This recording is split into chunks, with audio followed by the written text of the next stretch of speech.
Donald Trump ये कह रहे हैं कि उनकी ईरान के साथ बातचीत हुई और उनके बीच सहमति भी बनी, लेकिन इसके ठीक उलट ईरान ने बातचीत की बात से ही इनकार कर दिया। उसका कहना है अमेरिका के साथ उसकी किसी भी मुद्दे पर कोई बातचीत नहीं, जबकि ट्रंप दुनिया भर में इस बात का ढिंडोरा पीटते नहीं थक रहे कि उन्होंने ईरान के साथ बातचीत शुरू कर दी। न सिर्फ बातचीत की बल्कि 5 दिन तक ईरान के तेल ठिकानों और गैस फील्ड पर हमला नहीं करने का ऐलान कर दिया, लेकिन ईरान ने ऐसी कोई बातचीत नहीं होने का दावा करके ट्रंप के दावों को झूठा बताने की कोशिश की। यानी ट्रंप ने ईरान के साथ बातचीत का दावा करते हुए 5 दिन तक हमले रोकने की बात तो कही, लेकिन ईरान ने बिना वक्त गंवाए डोनाल्ड ट्रंप के इस दावे को गलत बता दिया। इससे 2 दिन पहले ट्रंप ने ईरान को चेतावनी दी थी।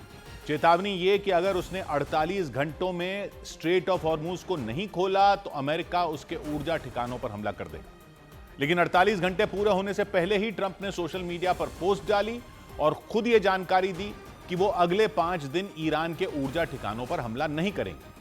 सोशल मीडिया पर अपनी पोस्ट में उन्होंने लिखा कि उन्हें यह बताते हुए खुशी हो रही है कि अमेरिका और ईरान के बीच पिछले 2 दिन में पश्चिम एशिया के हालात और जंग को लेकर बहुत अच्छी और सार्थक बातचीत हुई।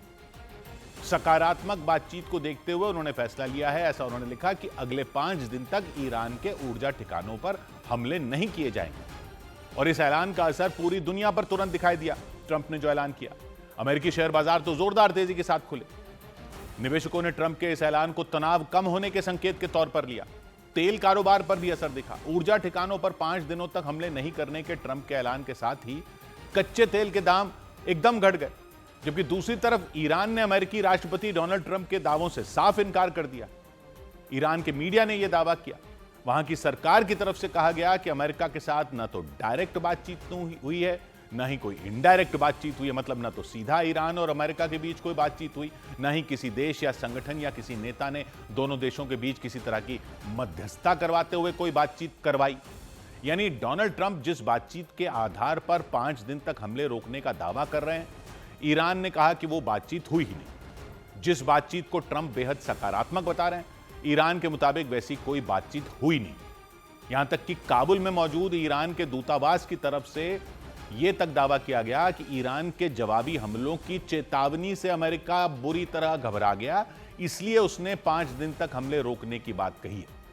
लेकिन दुनिया भर के बाजारों में डोनाल्ड ट्रंप के ट्वीट के बाद अचानक तेजी आ गई। कच्चे तेल की कीमतों पर भी असर दिखने लगा। बाजार पर ऐसा असर दिखने लगा जैसे ईरान और अमेरिका के बीच जंग रोकने पर ही सहमति बनने की खबर आ गई, क्योंकि कुछ ही मिनटों में कच्चे तेल की कीमतों में बड़ी गिरावट देखी गई। दिन भर कच्चे तेल की कीमतें $108 प्रति बैरल के पार बनी हुई थी, लेकिन डोनाल्ड ट्रंप के सोशल मीडिया पर एक मैसेज के बाद ही कुछ ही मिनटों में कच्चा तेल $96 प्रति बैरल के करीब पहुंच गया।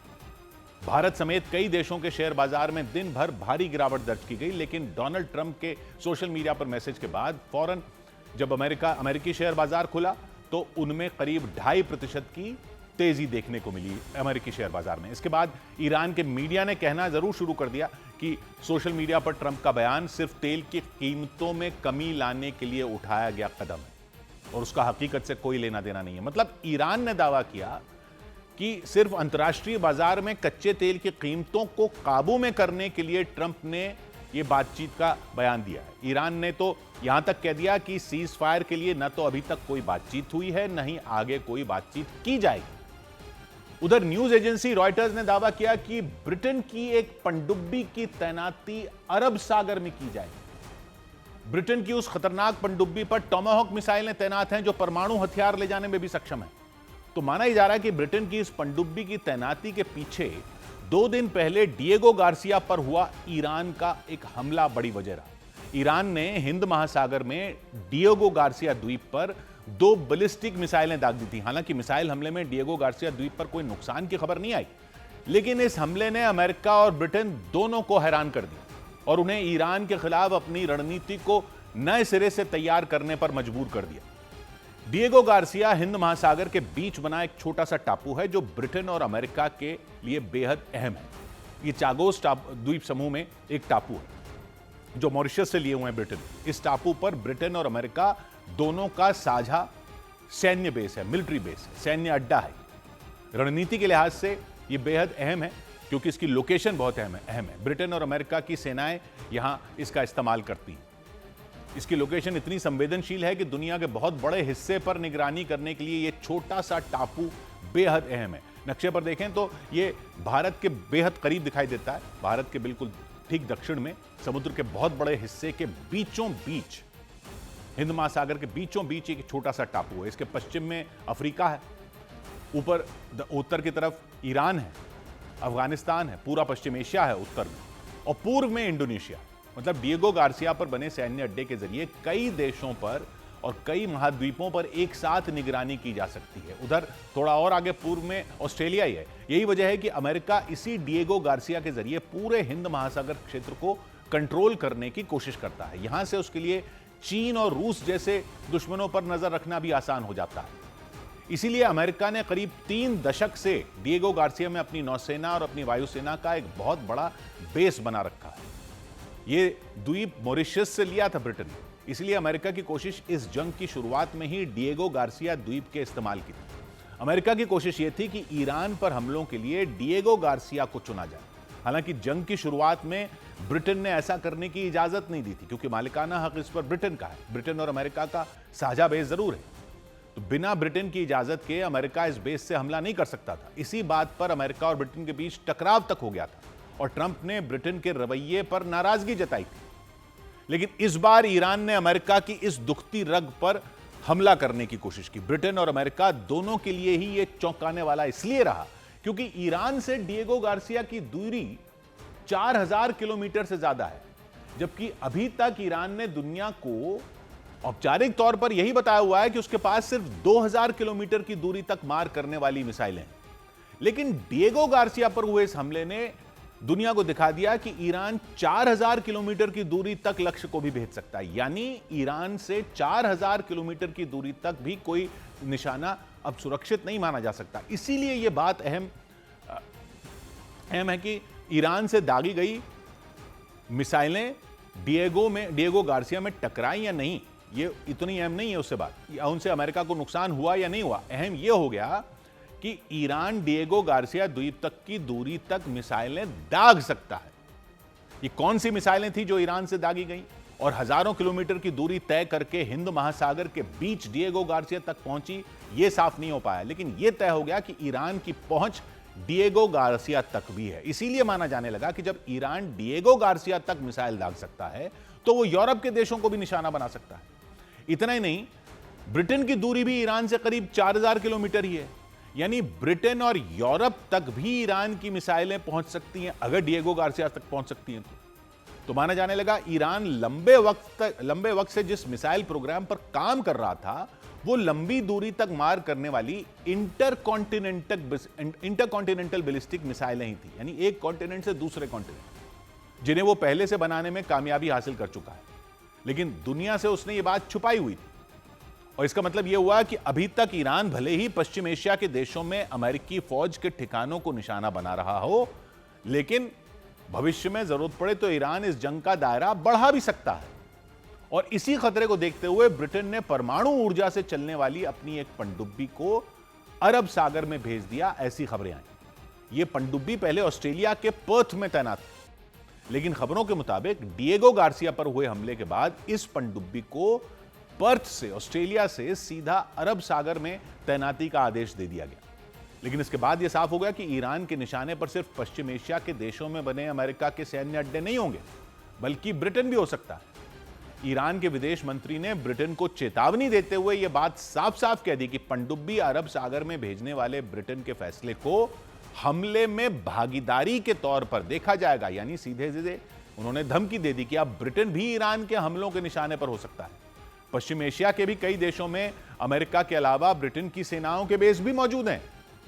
आशंका जताई जाने लगी कि ईरान की फौज अब ब्रिटेन की सेना के उन अड्डों को भी निशाना बना सकती है। इधर इजराइल के दिमोना इलाके में ईरान के हमले के बाद जंग में परमाणु तबाही की आशंका बढ़ गई।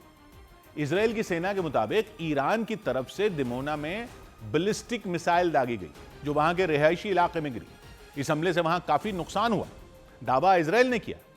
इजराइल का दिमोना वो इलाका है जहां पर उसका एक परमाणु ठिकाना मौजूद है, लेकिन इजराइल ने कभी भी यह नहीं माना कि दिमोना के परमाणु ठिकाने पर उसने परमाणु हथियार बनाकर रखे। उसका दावा है दिमोना परमाणु केंद्र केवल रिसर्च के लिए।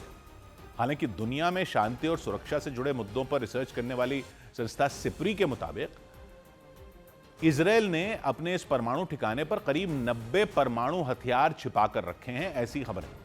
इसी वजह से जंग के दौरान दिमोना पर बरसी ईरान की मिसाइल ने पूरी दुनिया की चिंता बढ़ा दी। चिंता इस बात की कि ईरान के साथ छिड़ी इजरायल और अमेरिका की जंग दुनिया को परमाणु खतरे में न डाल दे। इजरायल की सेना के मुताबिक ईरान के हमले में 100 से ज्यादा लोग घायल हो गए। कई लोगों की हालत बेहद गंभीर बताई गई। दिमोना में दागी गई ईरान की बैलिस्टिक मिसाइल कितनी ताकतवर थी, इस बात का अंदाजा वहां हुई तबाही को देखकर लगाया गया। न्यूज़ 18 इंडिया की टीम है इस वक्त डिमोना इसराइल में, जहां पर बहुत ज्यादा तबाही हुई है। डिमोना वो इलाका है जहां पर इसराइल की न्यूक्लियर साइट्स हैं और इसी इलाके को निशाना बनाया गया है। ईरान की तरफ से मिसाइल अटैक किया गया। डिमोना में 2 से 3 किलोमीटर के इलाके में सब कुछ बर्बाद हो गया। इमारतें खंडहर बन गईं, सड़कें मलबे से पट गईं। चारों तरफ मिसाइल हमले के बाद हुई तबाही नजर आई।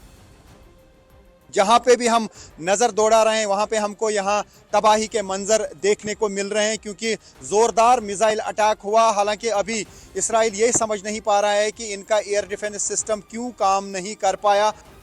खबरों के मुताबिक इजरायल के सबसे सुरक्षित इलाकों में एक दिमोना में गिरी ईरान की मिसाइल ने लोगों की चिंता बढ़ा दी, क्योंकि जिस जगह ईरान की बैलिस्टिक मिसाइल गिरी वो जगह इजरायल के सबसे बड़े और सबसे गुप्त परमाणु ठिकाने से बस कुछ ही दूरी पर मौजूद है। दिमोना इजरायल के दक्षिण में नेगेव के रेगिस्तान में मौजूद है। यह इजरायल का सबसे सूखा और रेगिस्तानी इलाका है। दिमोना से इजरायल की राजधानी यरूशलेम की दूरी करीब 120 किलोमीटर है। उसकी पूर्व दिशा में जॉर्डन की सीमा, दक्षिण पश्चिम में मिस्र की सीमा लगती है। दिमोना को इजरायल के पूरे परमाणु कार्यक्रम का दिल कहा जाता है। खबरों के मुताबिक दिमोना परमाणु ठिकाने में उसके 2700 वैज्ञानिक काम करते हैं। दावा किया जाता है कि इजरायल ने वहां जमीन के नीचे 8 न्यूक्लियर लैब बनवा रखे हैं। इजरायल ने इसी परमाणु ठिकाने पर अपने 90 से ज्यादा परमाणु बम छिपा रखे हैं। यह सबसे बड़ा दावा किया जाता है उसके बारे में। हालांकि इजरायल ने कभी माना नहीं है कि उस परमाणु केंद्र पर उसने परमाणु हथियार रखे हुए हैं। ईरान ने जंग के दौरान इजरायल के सबसे अहम परमाणु केंद्र को तबाह करने की मंशा से बैलिस्टिक मिसाइल दागी, ऐसी खबर है। ईरान के अखबार तेहरान टाइम्स के मुताबिक ईरान की IRGC सेना ने यहां हुए बैलिस्टिक मिसाइल हमले को अपने नतांज परमाणु केंद्र पर हुए हमले का बदला बताया। जिस तरीके से ईरान के न्यूक्लियर एरिया को निशाना बनाया गया, उसी लैंग्वेज में अब ईरान की तरफ से जवाब दिया गया और निशाना बनाया गया डिमोना को। डिमोना वो जगह है जहां पर इसराइल का न्यूक्लियर प्रोग्राम चल रहा है। ईरान के नतांज परमाणु केंद्र को इजरायल की सेना ने निशाना बनाया था। नतांज परमाणु केंद्र ईरान का मुख्य परमाणु केंद्र। राजधानी तेहरान से दक्षिण पूर्व में मौजूद इस परमाणु ठिकाने की दूरी वहां से करीब 220 किलोमीटर है।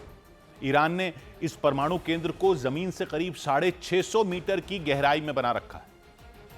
21 मार्च को इजरायल ने नतांज परमाणु केंद्र पर बंकर बस्टर बम गिराए थे। इस हमले की जानकारी परमाणु ऊर्जा पर काम करने वाले संगठन ने दी। हालांकि ईरान ने यह भी बताया कि हमला तो हुआ, लेकिन परमाणु ठिकाने से कोई रेडिएशन लीक नहीं हुआ, यानी परमाणु केंद्र को नुकसान नहीं हुआ।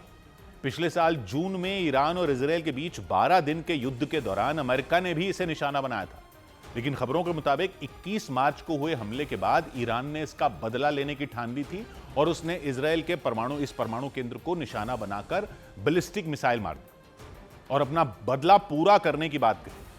हालांकि ईरान की तरफ से दागी गई मिसाइल इजरायल के परमाणु केंद्र पर गिरी नहीं, लेकिन उसके बिल्कुल करीब तक पहुंच गई। ईरान की बैलिस्टिक मिसाइल ने उस इलाके की सूरत बिगाड़ कर रखी, क्योंकि मिसाइल हमले के बाद एक भी इमारत ऐसी वहां नहीं बची जो सही सलामत दिख रही हो। इजरायल की इमरजेंसी सेवा के मुताबिक मिसाइल हमले से पहले ही लोगों को अलर्ट मैसेज भेज दिए गए थे। उन्हें बंकरों में छिपने की सलाह दे दी गई थी। हालांकि इसके बावजूद वहां 100 से ज्यादा लोगों के घायल होने की खबर मिली। हमले के बाद वहां पहुंची न्यूज़ 18 की टीम ने हालात का जायजा लिया। इसी दौरान वहां रहने वाले मनोज कुमार यादव नाम के एक भारतीय व्यक्ति थे। उन्होंने हमले को आंखों से देखा, अपनी आंखों देखा और वहां का हाल बताया। क्या हाल था तब जब यहाँ पे ये मिसाइल गिरा? मेरा ये जैसे हम लोगों का अलार्म मैसेज आ जाता है मोबाइल पे, तो हम लोग बंकर में सुरक्षित के लिए बंकर में आते हैं। तो बंकर में आके इधर छिपे थे, तो बाद में धमाका हुआ, पूरा बंकर में जैसे हिल गया। हिल गया पूरा, धूल जैसे वो पाइप से धूल आ गया अंदर। अच्छा। मनोज कुमार यादव ने बताया कि वो उत्तर प्रदेश के आजमगढ़ के रहने वाले हैं, कुछ साल से इजराइल के दिमोना में नौकरी करते हैं। मनोज के मुताबिक मिसाइल गिरने के बाद इमारतें खंडहर बन गई और वहां भयानक आग लग गई थी। इधर जल रहा था ये आग से, पूरा मिसाइल गिरा था तो देखे रात में तो पूरा एकदम फोर्स पूरा लगी है, हम लोग निकले तो जहाँ आप रहते हैं वहाँ पे भी डैमेज हुआ है, उस घर में भी पूरा हमारा भी खिड़की उड़की गिर गया है सब कुछ। हाँ। क्योंकि ये तो पूरा इलाका ही तबाह हो गया है। पूरा इधर का पूरा जितना बिल्डिंग है ऐसा लगता है 1-2 किलोमीटर तक जो है तबाही हुई है। तबाही हो गई है। वहां बड़ी संख्या में भारतीय मूल के लोग रहते हैं। कुल आबादी करीब 40,000 है, इनमें लगभग 7,500 लोग भारतीय मूल के हैं। इसी वजह से उस इलाके को लिटिल इंडिया भी कहा जाता है। लेकिन इजराइल का ये इलाका परमाणु ठिकाने की वजह से बेहद संवेदनशील माना जाता है, इसकी सुरक्षा बेहद सख्त रहती है। लेकिन सख्त सुरक्षा और इजराइल की एयर डिफेंस सिस्टम को भेदते हुए ईरान की बैलिस्टिक मिसाइल ने वहां कोहराम मचा दिया। ईरान के हमले के बाद इजराइल के एयर डिफेंस सिस्टम पर सवाल खड़े हो गए, क्योंकि खबरों के मुताबिक इजराइल की फौज ने वहां के आसमान में 3 लेयर की हवाई सुरक्षा का इंतजाम कर रखा था। अपने ताकतवर एयर डिफेंस सिस्टम को 24 घंटे उसकी सुरक्षा के लिए तैनात कर रखा था। लेकिन दावा किया गया कि ईरान की मिसाइल ने इजराइल की 3 लेयर एयर डिफेंस सिस्टम को फेल करते हुए हमला कर दिया। और वहीं नहीं, करीब करीब पूरे इजराइल में हवाई हमलों से सुरक्षा के लिए आयरन डोम, डेविड स्लिंग, एरो 3 जैसे एयर डिफेंस सिस्टम की 3 लेयर वाली सुरक्षा रहती है। तीनों ही बेहद ताकतवर है। दुश्मन की मिसाइलों, ड्रोन या लड़ाकू विमानों के लिए इन्हें काल कहा जाता है। इजरायली एयरफोर्स का आयरन डोम एयर डिफेंस सिस्टम 70 किलोमीटर की दूरी से आने वाले हमलों को नाकाम कर देता है। इसके अलावा David sling air defence system 300 kilometre दूर से आने वाली मिसाइलों को ढेर करने की क्षमता रखता है। एरो 3 एयर डिफेंस सिस्टम करीब 2500 किलोमीटर की दूरी से आने वाले हवाई हमलों को बर्बाद करने की ताकत रखता है। आयरन डोम जैसे सुरक्षा कवच के जरिए इजराइल लंबे वक्त से अपनी सीमाओं की रक्षा करता रहा है। इजराइल का यह एयर डिफेंस सिस्टम पूरी दुनिया में मशहूर है। इसे अत्याधुनिक एयर डिफेंस सिस्टम कहा जाता है। माना जाता है कि इसी एयर डिफेंस सिस्टम के दम पर दुश्मनों से घिरे होने के बावजूद इजराइल अपनी सुरक्षा करता रहा है, चाहे गाजा की तरफ से किया गया हवाई हमला हो या लेबनान की तरफ से दागे गए रॉकेट हो। लेकिन ईरान की मिसाइलों ने इजराइल के दिमोना और अराद शहर में जिस तरह की तबाही मचाई, उससे इजराइल की हवाई सुरक्षा पर सवाल उठने शुरू हो गए, क्योंकि ईरान की 2 मिसाइलों को रोकने में इजराइल के सभी एयर डिफेंस सिस्टम नाकाम रहे और उन मिसाइलों ने दिमोना और अराद के रिहायशी इलाकों में गिरकर भारी नुकसान पहुंचाया। इजराइल के प्रधानमंत्री बेंजामिन नेतन्याहू अराद में उस जगह पहुंचे जहां ईरान की मिसाइल गिरी। उन्होंने घूम घूम कर पूरे इलाके का जायजा लिया। उनके साथ सुरक्षा एजेंसी के कुछ अधिकारी, उनकी सरकार में शामिल कुछ लोग मौजूद रहे। प्रधानमंत्री ने अराद के मेयर से बातचीत की। ईरान की मिसाइलों ने जो तबाही मचाई उसे देखकर नेतन्याहू का मानो खून खौल उठा। उन्होंने ईरान को पूरी दुनिया के लिए खतरा बता दिया। What more proof do you need that this regime that threatens the entire world has to be stopped? Israel and the United States are working together for the entire world. Arad शहर पर हमला Dimona पर हुए missile हमले के कुछ ही देर बाद हुआ था। इजराइल का अराद शहर भी उसके दक्षिणी हिस्से में ही मौजूद है। दिमोना से उसकी दूरी करीब 25 किलोमीटर ही है, यानी दोनों इलाके बेहद करीब हैं। और इसीलिए माना जा रहा है कि दिमोना को निशाना बनाकर दागी गई एक मिसाइल अराद में भी जा गिरी और वहां भी भयानक तबाही मचा दी। अराद में भी कई घर पूरी तरह खंडहर बन गए, गाड़ियां जल गई या फिर घरों के मलबे में दब गई। ऐसा लगा जैसे वहां पर भारी भरकम भूकंप आ गया हो। इसकी वजह से वहां दहशत मच गई। इजराइल के अराद शहर में जिस जगह मिसाइल हमला हुआ वो जगह खंडहर में बदल गई। वहां चारों तरफ बर्बादी के निशान नजर आए। उस इलाके में मौजूद कई रिहायशी इमारतें हमले की चपेट में आ गईं। कहीं दरवाजे लटके नजर आए, कहीं टूटी हुई खिड़कियां दिखाई दी। ईरान की तरफ से किए गए हमले ने उस इलाके की सूरत बदल दी। इर्द गिर्द इतनी तबाही हुई है कि जिसे अल्फाज में बयां करना मुश्किल है। मैं दिखाने की कोशिश करूंगा आपको इर्द गिर्द क्या हुआ। ये जो आप बिल्डिंग्स देख रहे हैं ये सब तबाह हो चुकी हैं और इर्द गिर्द तकरीबन 1 किलोमीटर के एरिया का हाल यही है। इस हमले से पहले उस इलाके में जोर जोर से सायरन बजे थे। सायरन की आवाज सुनकर इन इमारतों में रहने वाले लोग भाग गए और बंकरों में जाकर छिप गए। हमले के बाद जब लोग बंकरों से बाहर निकले तो उन्हें अपनी आंखों पर यकीन ही नहीं हुआ। उन लोगों के मकान बर्बाद हो गए। उन मकानों में रखा सारा सामान सड़क पर बिखर गया हमला इतना भयंकर था कि आसपास 1 किलोमीटर का इलाका उसकी चपेट में आ गया। दूर दूर तक खंडहर हो चुकी इमारतें और उनका मलबा ही पड़ा दिखाई दिया। इसके अलावा उस इलाके में खड़ी तमाम गाड़ियां चकनाचूर हो गई। बताया गया इस हमले में करीब 150 लोग घायल हो गए, जबकि कुछ लोगों के मलबे में दबे होने की आशंका जताई गई। इसके बाद राहत और बचाव टीम वहां पहुंची। टीम के साथ खोजी कुत्ते भी नजर आए। वो उस मलबे में दबे लोगों को ढूंढने में जुट गए। और इस सब के बीच ईरान ने इजराइल के तेल अवीव शहर में भी कई मिसाइलें दाग दी। वहां आसमान में एक के बाद एक कई मिसाइलें आती नजर आईं। वो मिसाइलें तेजी से अपने टारगेट की तरफ बढ़ीं और फिर कुछ ही देर में तेल अवीव के एक इलाके में जोरदार धमाका हुआ। ये खौफनाक मंजर देखकर उस इलाके के आसपास मौजूद कुछ लोग बुरी तरह डर गए। उन्होंने चीखना चिल्लाना शुरू कर दिया।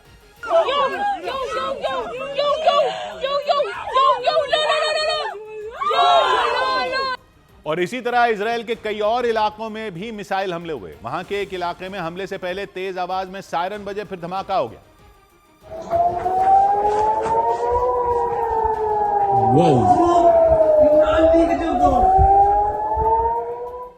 तेल अवीव शहर में एक के बाद एक हुए कई हमलों से दहशत मच गई। लोग बंकरों में छिप गए।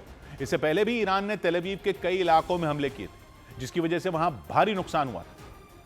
उधर सऊदी अरब ने ईरान के ड्रोन और मिसाइलों को हवा में मार गिराने का दावा किया। पहाड़ी देश सऊदी अरब की सरकार ने पूर्वी प्रांत के एक इलाके में 3 ड्रोन इंटरसेप्ट करने और उन्हें मार गिराने का दावा किया। इस बात का भी दावा किया गया कि ईरान की IRGC सेना ने तेल प्लांट को निशाना बनाकर ड्रोन के साथ मिसाइलें भी दागी थीं, लेकिन वक्त रहते उन्हें हवा में ही रोक दिया गया। इराक में मौजूद ईरान के समर्थन वाले एक चरमपंथी संगठन ने अमेरिका और इजरायल से जुड़े ठिकानों पर हमले करने का दावा किया। चरमपंथी संगठन ने इस हमले का एक वीडियो भी जारी किया, जिसमें रात के वक्त रॉकेट और मिसाइल से हमला होता दिखा। ईरान की IRGC सेना ने दावा किया कि उसने इजरायल के सैन्य ठिकानों और सऊदी अरब के प्रिंस सुल्तान एयरबेस को निशाना बनाया। हालांकि इजरायल या सऊदी अरब की तरफ से इस तरह के किसी भी हमले के बारे में कोई पुष्टि नहीं की गई। इधर ईरान ने अमेरिका के एक और फाइटर जेट को मार गिराने का दावा किया। पश्चिमी मीडिया के मुताबिक ईरान की IRGC सेना ने कुवैत में अमेरिकी लड़ाकू विमान F-15 को ढेर कर दिया। दावा किया गया कि ईरान ने इसे तब निशाना बनाया जब वो लड़ाकू विमान हवा में उड़ान भर रहा था और हमला होते ही आसमान में उड़ रहा वो लड़ाकू विमान क्रैश हो गया। हमले के थोड़ी देर बाद ही वो विमान घूमता हुआ जमीन की तरफ गिरता नजर आया।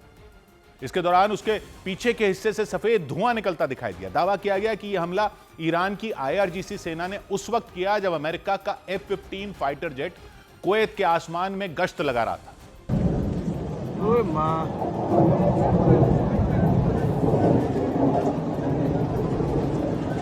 लेकिन हमले की वजह से हजारों फीट की ऊंचाई पर उड़ान भर रहे विमान का संतुलन बिगड़ गया और वो तेज गति से धरती की तरफ बढ़ने लग गया। उसे नीचे गिरता देखकर लोग घबरा गए। जहां विमान गिरा उसके आसपास कई रिहायशी इमारतें थी। वो विमान हवा में चक्कर लगाता हुआ जमीन पर आ गिरा, जिसके बाद वहां धमाका हुआ। हालांकि इससे हुए नुकसान की जानकारी नहीं मिली। एक रोज पहले भी ईरान की तरफ से स्ट्रेट ऑफ हॉर्मुज में एक F-15 फाइटर जेट को मार गिराने का दावा किया गया था। यह दावा ट्रंप की चेतावनी के बाद किया गया था, जिसमें ट्रंप ने ईरान को स्ट्रेट ऑफ हॉर्मुज खोलने का अल्टीमेटम दिया था। हालांकि कुछ घंटे बाद ही ईरान ने दावा किया कि उसके एयर डिफेंस सिस्टम ने अमेरिका के एक F-15 लड़ाकू विमान को तबाह कर दिया। उधर जंग के बीच ईरान ने मिसाइलों पर तस्वीर लगाकर स्पेन के प्रधानमंत्री को धन्यवाद दिया, क्योंकि कुछ दिन पहले स्पेन के प्रधानमंत्री पेड्रो सांचेज ने ईरान पर हमले के लिए अमेरिका और इजरायल की आलोचना की थी। उन्होंने इस युद्ध को गलत बताया था और इसी वजह से ईरान में उनके बयान को बहुत पसंद किया गया। इसके बाद ईरान ने स्पेन के प्रधानमंत्री को अनोखे अंदाज में धन्यवाद दिया। ईरान की IRGC सेना के जवानों ने कई मिसाइलों पर स्पेन के प्रधानमंत्री की तस्वीरों वाले स्टिकर लगाए। उन स्टिकरों पर अंग्रेजी और फारसी में उनके बयान की उन लाइनों को भी लिखा गया जिसमें उन्होंने ईरान पर हमले की आलोचना की थी। दावा किया गया ये स्टिकर उन मिसाइलों पर लगाए गए थे जिन्हें इजरायल की ओर लॉन्च किया गया था। स्पेन के प्रधानमंत्री पश्चिमी देशों के उन चंद नेताओं में हैं जिन्होंने इस युद्ध के लिए अमेरिका और इजरायल की कड़े शब्दों में आलोचना की थी। उन्होंने इस युद्ध को अन्यायपूर्ण और खतरनाक बताया था और इस युद्ध में शामिल नहीं होने की घोषणा भी की थी। इधर इजरायल की सेना ने हमास के कई लड़ाकों को मार गिराने का दावा किया। इजरायल की सेना ने गाजा पट्टी में चरमपंथी संगठन हमास के लड़ाकों के एक दस्ते को मार गिराने का दावा किया। इजराइल की सेना के मुताबिक हमास के वो लड़ाके एक ट्रक में बैठकर जा रहे थे। इसका पता चलने के बाद इजराइल की फौज ने उस ट्रक पर हमला किया और हमास के सभी लड़ाकों को ढेर कर दिया। लेबनान के चरमपंथी संगठन हिजबुल्लाह ने 24 घंटे में इजराइल पर 60 से ज्यादा हमले करने का दावा किया। हिजबुल्लाह ने दावा किया कि उसके लड़ाकों ने इजराइल की सेना के अलग अलग ठिकानों और कमांड सेंटरों को निशाना बनाया।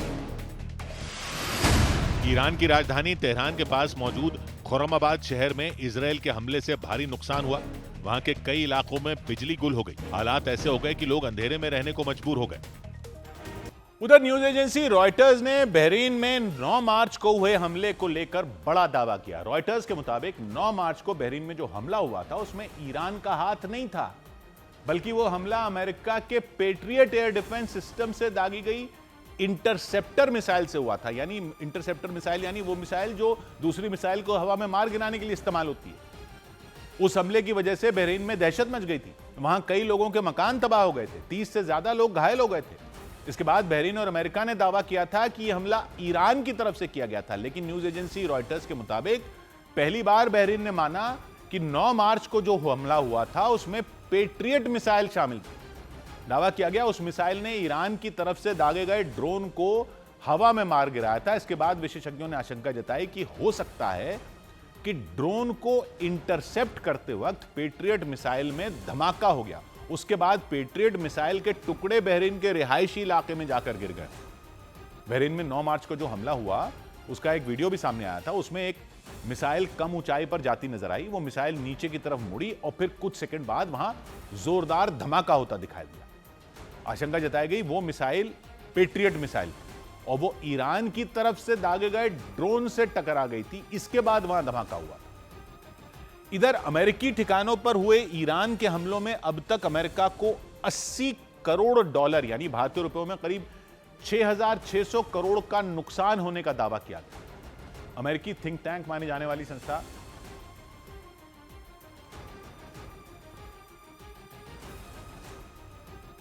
अमेरिकी थिंक टैंक है एक centre for strategic and international studies. उसकी रिपोर्ट में यह जानकारी सामने आई। 28 फरवरी को हुए हमले के बाद से ईरान ने खाड़ी देशों में मौजूद अमेरिका के सैन्य अड्डों और अमेरिकी एयर डिफेंस सिस्टम को लगातार निशाना बनाया। इसकी वजह से अमेरिका को इस युद्ध में भारी नुकसान होने का दावा किया गया। और CSIS की ये जो अमेरिकी थिंक टैंक है CSIS, इसकी रिपोर्ट के मुताबिक ईरान ने अपने जवाबी हमलों में खाड़ी देशों में मौजूद अमेरिकी सैनिकों के अड्डों पर कई बार हमले किए। रिपोर्ट में दावा किया गया कि कुवैत में मौजूद अली अल सलेम एयरबेस, कतर में अल उदैद एयरबेस और सऊदी अरब में प्रिंस सुल्तान एयरबेस पर ईरान ने लगातार हमले किए और ईरान ने उन हमलों में अमेरिका को बड़ा नुकसान पहुंचाने का दावा भी किया। इसके अलावा जॉर्डन, UAE में भी अमेरिकी ठिकानों पर लगातार हमले किए गए और दावों के मुताबिक इन हमलों में अमेरिका को सबसे ज्यादा नुकसान जॉर्डन में मौजूद मुवफ्फक अल सल्ती एयरबेस पर हुए हमलों की वजह से हुआ। ईरान ने वहां तैनात अमेरिका की third air missile defence system को निशाना बनाया। उसकी वजह से इसके लिए इस्तेमाल होने वाले रेडार को नुकसान पहुंचा। भारतीय रुपयों में उसकी कीमत करीब 4,000 करोड़ रुपए बताई गई। इसके अलावा खाड़ी देशों में मौजूद अमेरिकी सैनिकों के दूसरे ठिकानों पर हुए हमलों में करीब 31 करोड़ डॉलर यानी भारतीय रुपयों में करीब 2,500 करोड़ का नुकसान होने का दावा किया गया। CSIS की रिपोर्ट के मुताबिक अमेरिका को यह नुकसान युद्ध के 2 हफ्तों के दौरान हुआ और अगर युद्ध आगे भी जारी रहता है कि नुकसान का यह आंकड़ा तो बढ़ भी सकता है। उधर जंग की वजह से पाकिस्तान में प्रीमियम पेट्रोल की कीमत 500 पाकिस्तानी रुपए के पार चली गई। पाकिस्तान में प्रीमियम पेट्रोल की कीमत 200 पाकिस्तानी रुपए प्रति लीटर बढ़ा दी गई। इसके बाद वहां 1 लीटर प्रीमियम पेट्रोल की कीमत 535 पाकिस्तानी रुपए पहुंच गई। इससे पहले वहां सामान्य पेट्रोल की कीमत में 55 पाकिस्तानी रुपए की बढ़ोतरी की गई थी। उस बढ़ोतरी के बाद वहां 1 लीटर सामान्य पेट्रोल 335 पाकिस्तानी रुपए में मिल रहा है। पाकिस्तान के प्रधानमंत्री शहबाज शरीफ की ईरान के राष्ट्रपति से फोन पर बातचीत हुई। बताया गया कि दोनों नेताओं ने एक दूसरे को ईद की शुभकामनाएं दी। बातचीत के दौरान शहबाज शरीफ ने पश्चिम एशिया में चल रहे युद्ध को लेकर चिंता जताई और जंग में मारे गए ईरान के लोगों के प्रति संवेदना व्यक्त की। ईरान की IRGC सेना के प्रवक्ता ने अमेरिका के राष्ट्रपति डोनाल्ड ट्रंप का मजाक उड़ाया। उन्होंने साल 2004 में टीवी पर आए डोनाल्ड ट्रंप के मशहूर रियलिटी शो द अप्रेंटिस के एक डायलॉग के जरिए ट्रंप पर तंज कसा। Trump, you are fired. You are familiar with this sentence. Thank you for your attention to this matter. इधर इजराइल की सेना ने हिजबुल्लाह को घेरने के लिए लेबनान में बहने वाली लितानी नदी पर बने पुलों को एक एक कर ध्वस्त करना शुरू कर दिया। इजराइल ने दावा किया कि उसकी सेना ने लितानी नदी पर बने अल कासमिया पुल को मिट्टी में मिला दिया, जो हिजबुल्लाह के लिए बेहद अहम था। लितानी नदी लेबनान की सबसे लंबी नदी है। यह लेबनान के अंदर ही बहती है। इसी लितानी नदी पर कई पुल बने हुए हैं जो दक्षिणी लेबनान को उसके दूसरे हिस्सों से जोड़ते हैं। और दक्षिणी लेबनान वो इलाका है जहां हिजबुल्लाह की मर्जी के बिना कोई पत्ता तक नहीं हिलता। दावा किया गया कि लेबनान के इसी इलाके से हिजबुल्लाह के लड़ाके इजराइल के शहरों पर हमला करने में जुटे।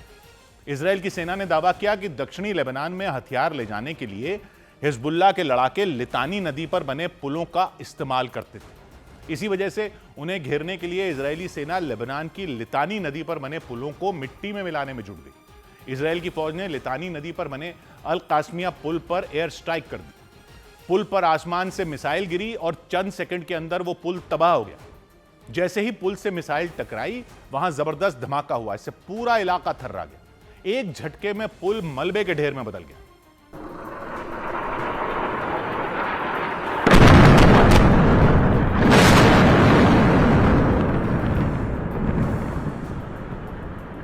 इजराइल ने दावा किया कि अल कासमिया पुल को उड़ाकर उसने दक्षिणी लेबनान में हिजबुल्लाह के हथियारों की सप्लाई चेन तोड़ दी। दावा है इस पुल के जरिए हिजबुल्लाह के लड़ाके दक्षिणी लेबनान में मौजूद अपने ठिकानों पर हथियार ले जाने में जुटे थे। इजराइल के मीडिया के मुताबिक इजरायली सेना पिछले 10 दिन में दक्षिणी लेबनान में लितानी नदी पर बने 3 पुलों को नष्ट कर चुकी है। इजराइल ने दावा किया कि लितानी नदी पर बने पुल ध्वस्त होने से दक्षिणी लेबनान बाकी जगहों से कट गया।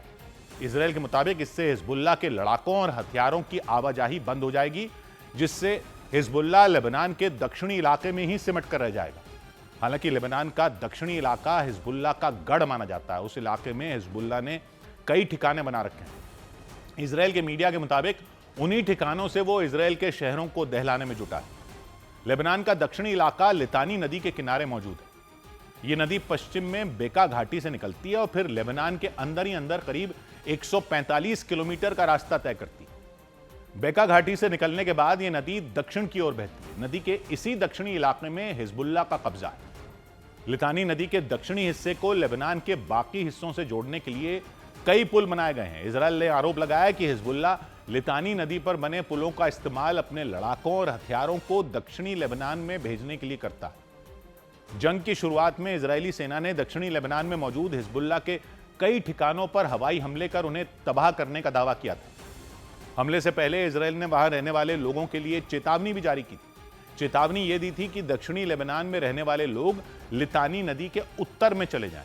उसके बाद इजराइल की सेना ने दक्षिणी लेबनान में आसमान से बमों की बारिश कर दी थी। इजराइल के मीडिया के मुताबिक इजराइल की सेना दक्षिणी लेबनान में मौजूद हिजबुल्लाह के एक एक ठिकाने को बर्बाद करने में जुटी। इसके अलावा इजराइल की सेना ने लितानी नदी पर बने पुलों को निशाना बनाया। और तो और इजराइल की सीमा के पास मकानों और इमारतों को भी ध्वस्त करने का काम तेज कर दिया। हालांकि हिजबुल्लाह भी इजराइल पर हमला करने का एक भी मौका नहीं छोड़ रहा। मैं इस वक्त इसराइल लेबनान बॉर्डर पे हूं। सायरन बज चुकी है, यानी खतरे की घंटी बज गई है और वो भी इसराइल लेबनान बॉर्डर पे, और उस साइड से है लेबनान, यानी वहां से फायर आ रहा है, यानी सीधे हिजबुल्लाह की तरफ से अटैक लॉन्च किया गया। हिजबुल्लाह की तरफ से किए गए हमलों के बाद इजरायली सेना ने भी उसे जवाब दिया। हवाई हमलों के अलावा हिजबुल्लाह के ठिकानों पर जमीन से भी हमले किए गए। और आप सुन सकते हैं धमाके हो गए। हम उस वक्त उस स्पॉट पे हैं जहां पे सबसे ज्यादा खतरा है, और इसराइल की तरफ से भी यहां से अटैक किया गया। ऐसा लगता है कि कोई आर्टिलरी फायर यहां से किया गया और उस साइड से भी अभी फायर आ सकता है। 2 मार्च से हिजबुल्लाह और इजराइल की सेना के बीच भीषण जंग छिड़ी हुई है। इजराइल की फौज लगातार हिजबुल्लाह के ठिकानों पर आग बरसाने में जुटी है, लेकिन इसके बाद भी हिजबुल्लाह जंग में अपने कदम पीछे नहीं खींच रहा, न ही वो हार मानने के लिए तैयार है। पश्चिमी मीडिया के मुताबिक हिजबुल्लाह अपनी पूरी ताकत के साथ इजराइल की सेना का सामना करने में जुटा है। इजराइल के रिहायशी इलाकों पर रॉकेट और मिसाइलों से हमला कर रहा है। न्यूज़ 18 की टीम लेबनान बॉर्डर के पास इजराइल के उस इलाके में पहुंची जहां हिजबुल्लाह के हमलों में कई मकान ध्वस्त हो गए। ये आप देख सकते हैं कि इन घरों का क्या हाल हुआ है। लगातार जो है इस इलाके में युद्ध जारी है। ये वो इलाके हैं नॉर्थ इसराइल के जहां पर लगातार अटैक किए जा रहे हैं हिजबुल्लाह की तरफ से। दूसरी तरफ इजराइल की सेना ने भी बॉर्डर के उस तरफ यानी लेबनान के दक्षिणी इलाके पर हवाई हमले तेज कर दिए। इजराइल के हमलों की वजह से जान बचाने के लिए लोग अपने घर बार छोड़कर भाग निकले। लेबनान में आप देख सकते हैं किस तरीके की तबाही घरों की हुई है। जो भी बॉर्डर के साइड से घर हैं वो पूरी तरह से तबाह हुए हैं क्योंकि इस्राएली फोर्सेस लगातार स्ट्राइक्स कर रहे हैं और इन घरों में अब कोई नहीं रहता। ये पूरी बस्तियां जो है ये खाली कर दी गई है। संयुक्त राष्ट्र यानी यूएन की एक रिपोर्ट में दावा किया गया कि इजरायली हमलों में लेबनान में 1000 से ज्यादा लोग मारे जा चुके हैं। रिपोर्ट में इस बात का भी जिक्र है कि 2 मार्च के बाद लेबनान से करीब 10 लाख लोग अपना घर छोड़ चुके हैं। और इस सब के बीच इजराइल ने दावा किया कि उसकी सेना ने दक्षिणी लेबनान के एक इलाके में हवाई हमला कर हिजबुल्लाह के टॉप कमांडर को मार गिराया। उसकी पहचान अबू खलील बर्जी के तौर पर हुई। दावा किया गया कि अबू खलील बर्जी हिजबुल्लाह के रदवान फोर्स का कमांडर था। रदवान फोर्स हिजबुल्लाह की सबसे खतरनाक यूनिट है। दावा है कि इसके लड़ाके गुरिल्ला युद्ध और आमने सामने की लड़ाई में माहिर होते हैं। इजराइल ने दावा किया रदवान फोर्स को अबू खलील बर्जी ही चला रहा था।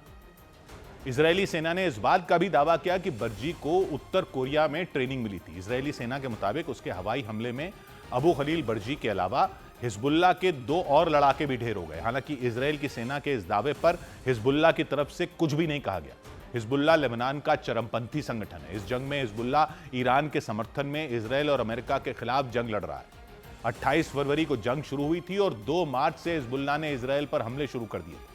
उसी वक्त से इजरायल की सेना और हिजबुल्लाह के लड़ाके आमने सामने हैं। दोनों तरफ से एक दूसरे पर रॉकेट, ड्रोन और मिसाइलों की बारिश की जा रही है।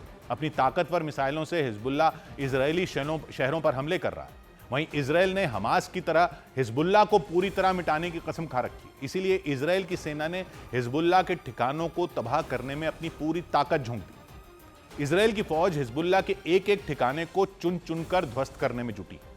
एक रोज पहले भी इजरायल ने दक्षिणी लेबनान के एक इलाके में हिजबुल्लाह के एक ठिकाने को निशाना बनाया। इजरायल की सेना ने दावा किया कि उसके हवाई हमले में हिजबुल्लाह का टॉप कमांडर अबू खलील बर्जी मारा गया। इजरायल के मुताबिक अबू खलील बर्जी हिजबुल्लाह की रदवान फोर्स का कमांडर था। इजरायल का यह भी दावा है कि उसके हमले में बर्जी के अलावा हिजबुल्लाह के 2 और लड़ाकों की भी मौत हो गई। हालांकि इजरायली सेना के इस दावे पर हिजबुल्लाह की तरफ से कुछ भी नहीं कहा गया, लेकिन इजरायल ने दावा किया कि अबू खलील बर्जी के मारे जाने से दक्षिणी लेबनान में हिजबुल्लाह की कमर टूट गई, क्योंकि लेबनान का दक्षिणी हिस्सा हिजबुल्लाह का गढ़ माना जाता है। दावा है हिजबुल्लाह दक्षिणी लेबनान के अलग अलग इलाकों से इजरायल के शहरों पर मिसाइल हमले करने का भी एक भी मौका नहीं छोड़ रहा। इजरायल और लेबनान पड़ोसी देश, दोनों भूमध्य सागर के किनारे मौजूद हैं। इजरायल के ठीक ऊपर की तरफ लेबनान है, उत्तर में। इसी वजह से इजरायल का उत्तरी हिस्सा लेबनान के दक्षिणी हिस्से से लगता है और दावा है कि लेबनान के दक्षिणी हिस्से पर हिजबुल्लाह की मजबूत पकड़ है। इजरायल के अखबार द जेरूसलम पोस्ट के मुताबिक हिजबुल्लाह ने इजरायल बॉर्डर के पास अपनी रदवान फोर्स को तैनात कर रखा है। रदवान फोर्स को हिजबुल्लाह की सबसे घातक यूनिट माना जाता है। इसे यूनिट 125 के नाम से भी जाना जाता है। इजरायल और हिजबुल्लाह के बीच जब 2006 में युद्ध हुआ था तो उसके बाद हिजबुल्लाह ने रदवान फोर्स बनाई थी। इजरायल के मीडिया के मुताबिक रदवान फोर्स के लड़ाकों को आमने सामने की लड़ाई में महारत हासिल है। दावा है इसके लड़ाकों को ईरान की IRGC सेना ने ही जंग लड़ने की ट्रेनिंग दी है। रदवान फोर्स का मकसद युद्ध के दौरान इजरायल की उत्तरी सीमा में घुसना और वहां के इलाकों पर कब्जा करना है। इजरायल की सेना ने दावा किया कि उसके हमले में रदवान फोर्स का अबू खलील बर्जी नाम का जो कमांडर मारा गया वो उसे उत्तर कोरिया में ट्रेनिंग मिली थी। उधर दावा किया गया कि ईरान की IRGC सेना ने हिजबुल्लाह को नए सिरे से ताकतवर बनाने में मदद की। यह दावा न्यूज एजेंसी रॉयटर्स की एक रिपोर्ट में किया गया। रिपोर्ट में बताया गया कि साल 2024 में गाजा में इजरायल से हुई जंग में हिजबुल्लाह को भारी नुकसान पहुंचा था। उसकी सैन्य ताकत पूरे तरीके से कमजोर हो गई थी।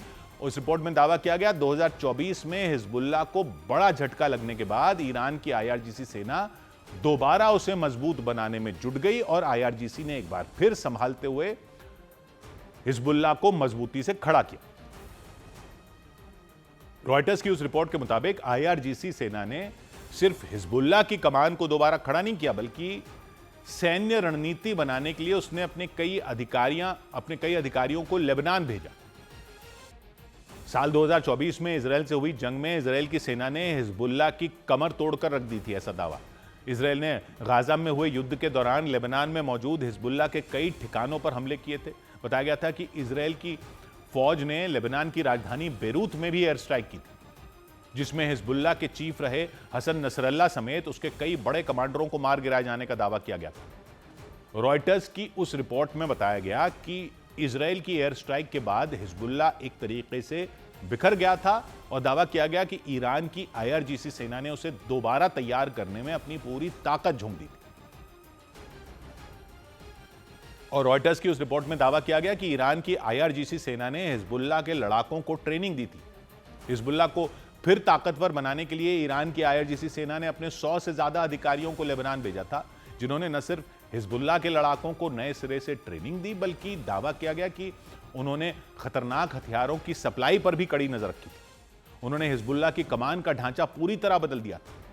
उस रिपोर्ट में दावा किया गया कि आईआरजीसी सेना के अधिकारियों ने हिजबुल्लाह के लड़ाकों की छोटी छोटी यूनिट बनाई थी ताकि दुश्मनों के लिए पूरे नेटवर्क को खत्म करना मुश्किल हो सके और इजराइल की खुफिया एजेंसियां भी उन तक आसानी से न पहुंच सकें। यानी हिजबुल्लाह की सैन्य कमान की जिम्मेदारी पूरे तरीके से आईआरजीसी सेना के अधिकारियों ने अपने हाथों में ले ली थी। ईरान की आईआरजीसी सेना ने हिजबुल्लाह पर लंबे वक्त तक कड़ी मेहनत की और एक बार फिर उसे जंग के मोर्चे पर तैनात होने के लिए तैयार कर दिया, यह उस रिपोर्ट में बताया गया। नतीजा यह हुआ कि ईरान के supreme leader Ayatollah Ali Khamenei के मारे जाने के बाद भी वो भी जंग में कूद गए।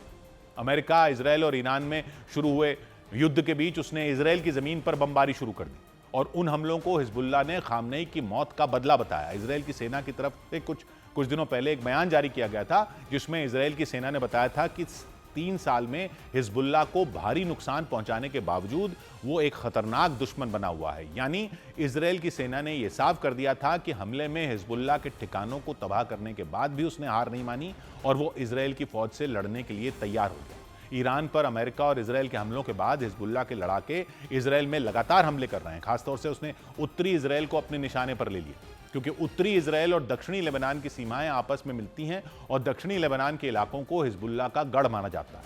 और दक्षिणी लेबनान के उन इलाकों से हिजबुल्लाह के लड़ाकों ने उत्तरी इजराइल में हमले तेज कर दिए। लगातार हो रहे हवाई हमलों के बाद इजराइल की सेना ने भी जवाबी कार्रवाई शुरू कर दी।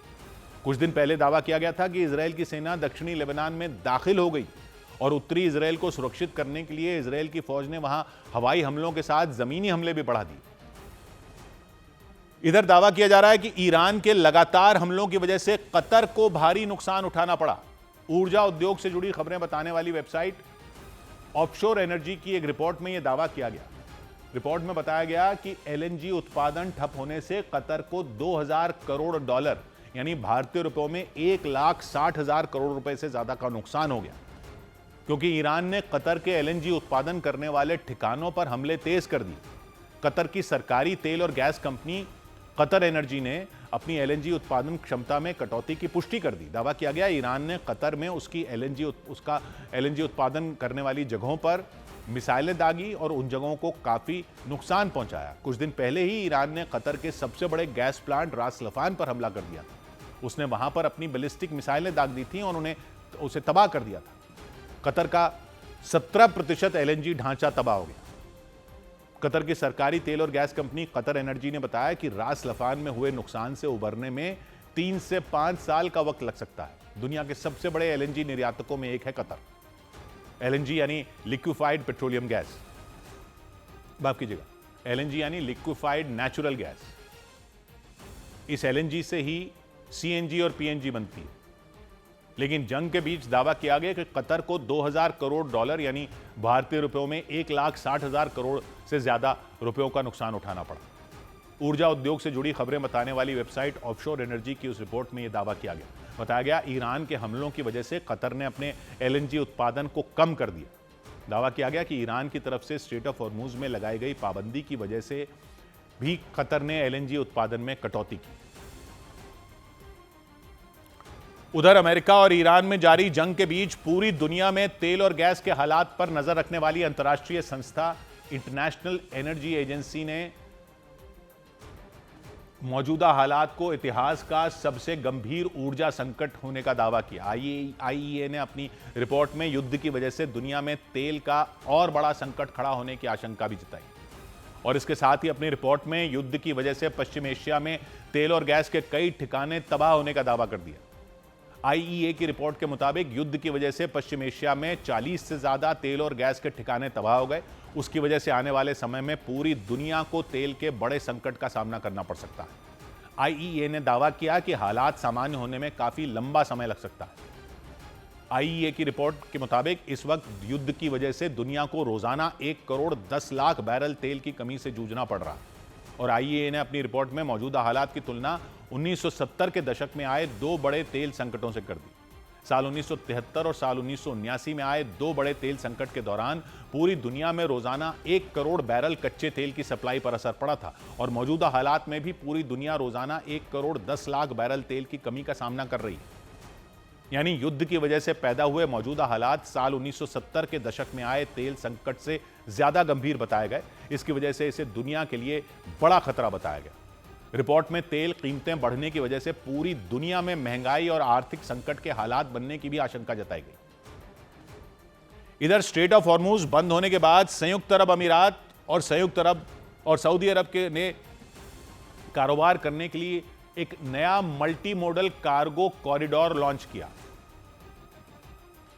दोनों देशों ने मिलकर कारोबार के लिए एक नया रास्ता तैयार किया। यह रास्ता सऊदी अरब के दमाम और यूएई के शारजा के बीच बनाया गया।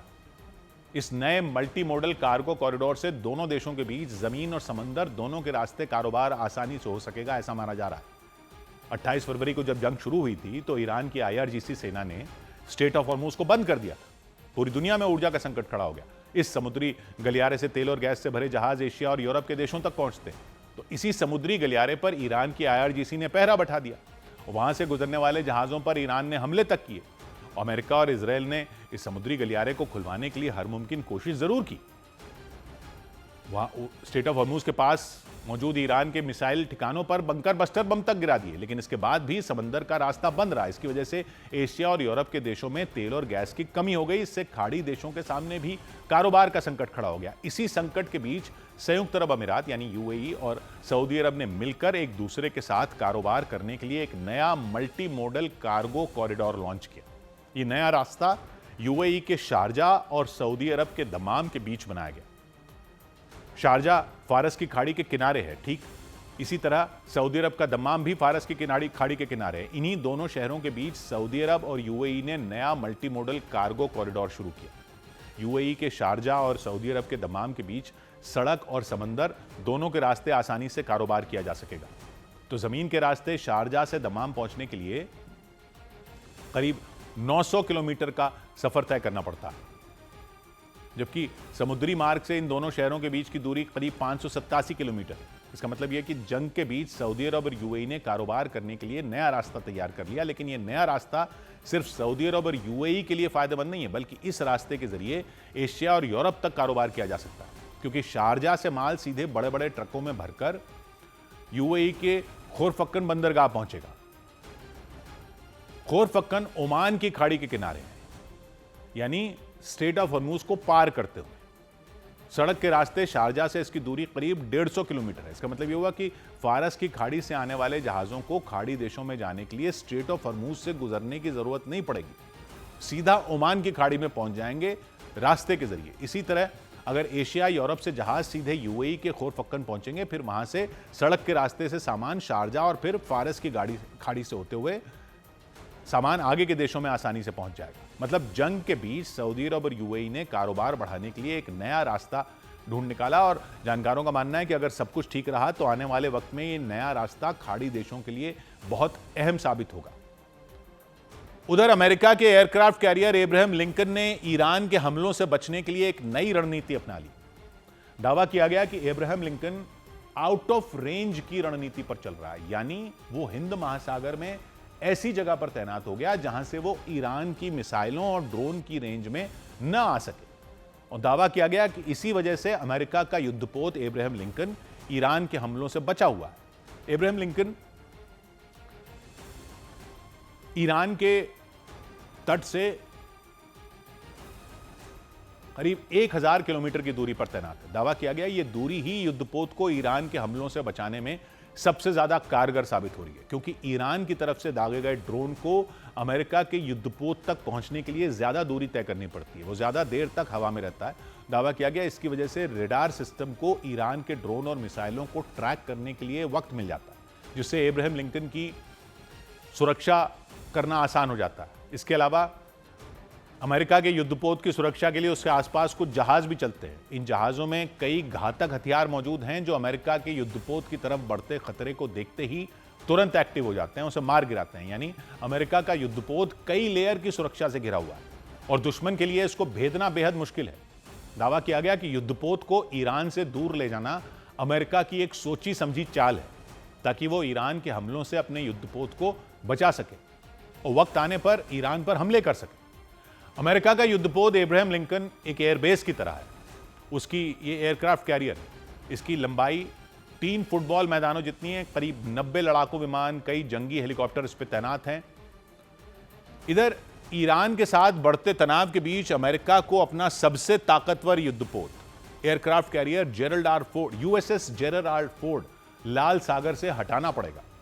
इस युद्धपोत में कुछ दिन पहले भीषण आग लग गई थी। उस आग को बुझाने में 30 घंटे से ज्यादा लग गए थे। दावा किया गया कि आग की वजह से उस युद्धपोत को काफी ज्यादा नुकसान हुआ था और इसीलिए उस युद्धपोत को लाल सागर से हटाने का फैसला लिया गया ताकि उसकी मरम्मत करवाई जा सके। दावा किया गया कि USS जेरल्ड आर फोर्ड को यूरोप के देश ग्रीस के क्रीट आइलैंड ले जाया जाएगा। वहां अमेरिकी नौसेना का बेस है और दावा किया गया कि उसी बेस पर युद्धपोत की एयरक्राफ्ट कैरियर की मरम्मत की जाएगी। हालांकि इसमें कितना वक्त लगेगा, दोबारा इसकी तैनाती लाल सागर में हो पाएगी या नहीं, इसकी कोई जानकारी सामने नहीं आई। अमेरिका के युद्धपोत पर 12 मार्च को आग लग गई थी, उसमें 600 से ज्यादा बिस्तर जल गए थे। हालात इतने ज्यादा खराब हो गए थे कि सैनिकों को फर्श पर सोना पड़ रहा था और दावा किया गया कि सैनिकों की परेशानी को देखते हुए ही एयरक्राफ्ट कैरियर की मरम्मत करवाने का फैसला लिया गया। USS जेरल्ड आर फोर्ड पिछले साल अक्टूबर महीने से लाल सागर में तैनात था। इस युद्धपोत पर करीब 5000 सैनिक तैनात किए गए थे।